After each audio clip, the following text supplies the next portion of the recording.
Fans seem to have gathered that Liz has moved back to San Diego and she's dating another man. Yeah. What are your thoughts on He's that? a hunk. Is he now? Mm-hmm.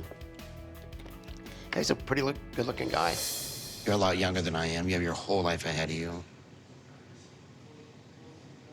If you ever meet anybody like me, just run. I don't want to meet anybody else. Big Ed is in the Big Apple, y'all. Hey, what's up? I know. Nice to sit down with you today. Thank you so much. We have been following your story for a long time now. And it's a story. It is a story, but a story that you've made yourself. I know. I look at myself on TV and I'm like, that's me. Yeah, I guess that's really who I am. It sure is. And you're not one that's easy to miss. I mean, here in the Big Apple, you said you got mobbed. I got mobbed. So I come into town, I meet some friends at Rocco's. Yeah. And we bond immediately. And they're like, have you been to the portal? Uh-huh. And it's basically a live stream Right. in the middle of your square, I think in Flatiron. Mm-hmm. And it's connected to Dublin, Ireland. Yes. And Someone had a very not safe for work action that happened over the weekend, I think, at that portal. So yeah, exactly. So they shut it down.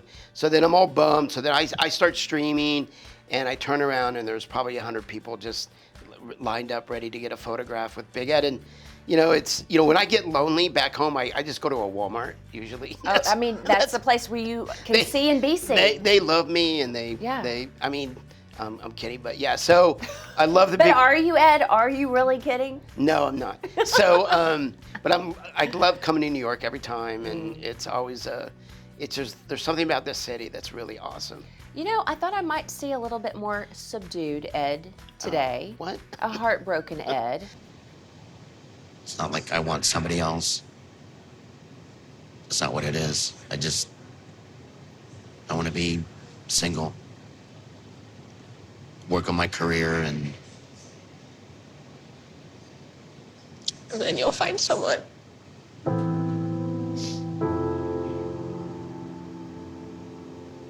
You're going to be the best version of yourself, and it's not going to be with me. How was your heart healing? So actually really well until I watch some of the scenes, like the episode that aired Sunday kind of knocked the wind out of me a little bit. Yeah. But what's different this time is before any other, there was only 13 breakups, which is not that bad. Anyways. No, Ed.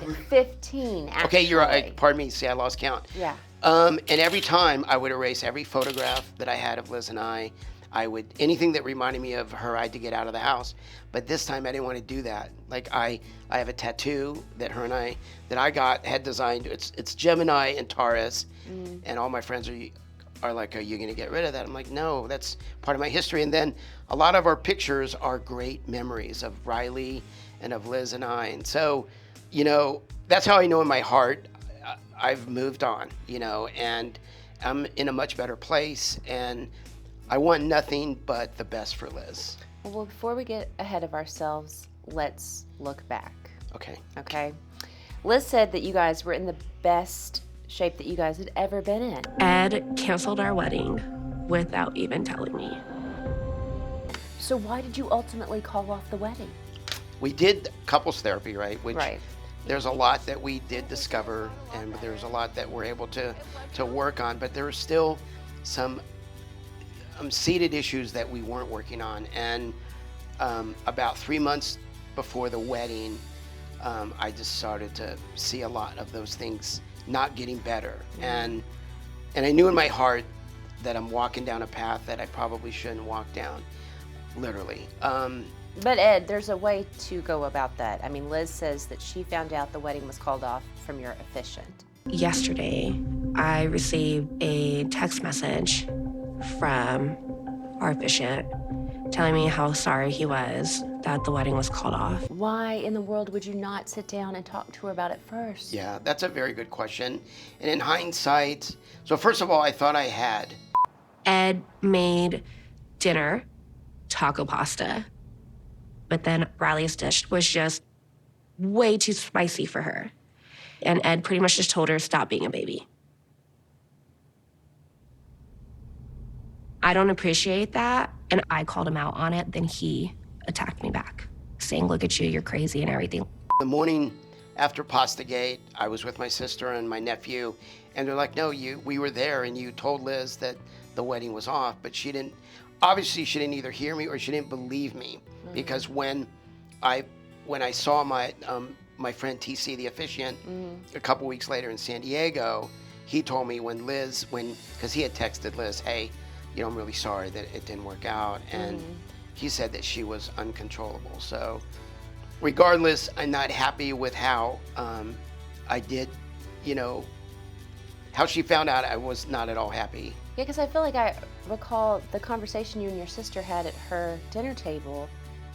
She even, correct me if I'm wrong, but she even said, like, you need to have a conversation with Liz. Like, you need to tell Liz. So I think the sooner you have that conversation with her, just one-on-one, it's better for both of you. So you didn't intend to blindside her? Not at all. And that conversation was, you need to have the face-to-face. So I had not yet had a face-to-face with Liz. So, and Liz, my sister, that was a conversation I had with Liz, my sister. Right. But the intent of that conversation was, you need to have a conversation with Liz face-to-face. Gotcha. And you guys ultimately did have that conversation face-to-face. Do you think you really ever wanted to get married to Liz? Do you think that you were just looking, at that point in time, you were looking for an excuse to bounce? Yeah. Let me tell you something. I gave up everything for Liz. I turned my back on my daughter, my mom, any friend of mine in San Diego that had a question about Liz, they were out of my life. I was hoping by moving to Arkansas, which was actually Liz's idea, that all of our issues would go away.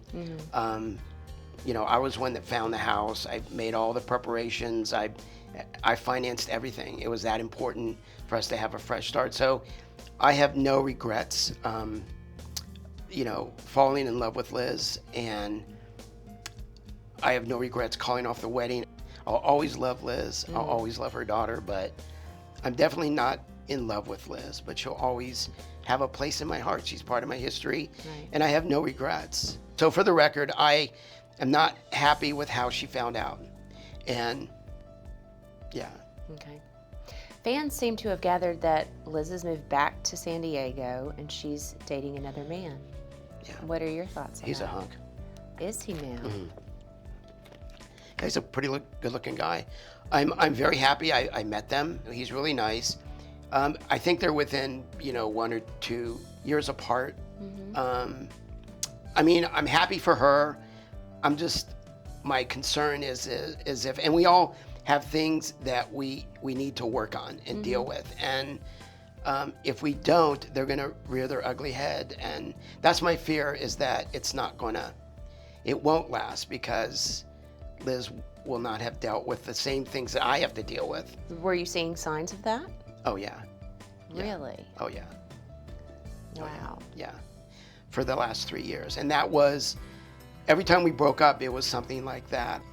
Liz has had a really hard life, and, my mistake was that I could fix her. I could change her. And I also realized you can't. And I tried to shower her with money and tried to make her feel secure, just like wanted to, kind of just, sort of wrap her in a blanket and let her know that she's loved and she's safe. But it never, when you do that, when you take somebody out of their routine, they can't function. And my buddy Rich told me that. He's like, you can't change who she is. You have to love who that person is exactly how they are. And I couldn't do that. Wow. Are you still in touch with Liz? Occasionally we will text very lightly, but I don't want to be, a distraction to her. I want her to have every opportunity to be happy. She knows that I, love her. I'll never ever say anything bad about her. I have nothing to say bad about her at all. And I really want her to be happy. And I want to be happy.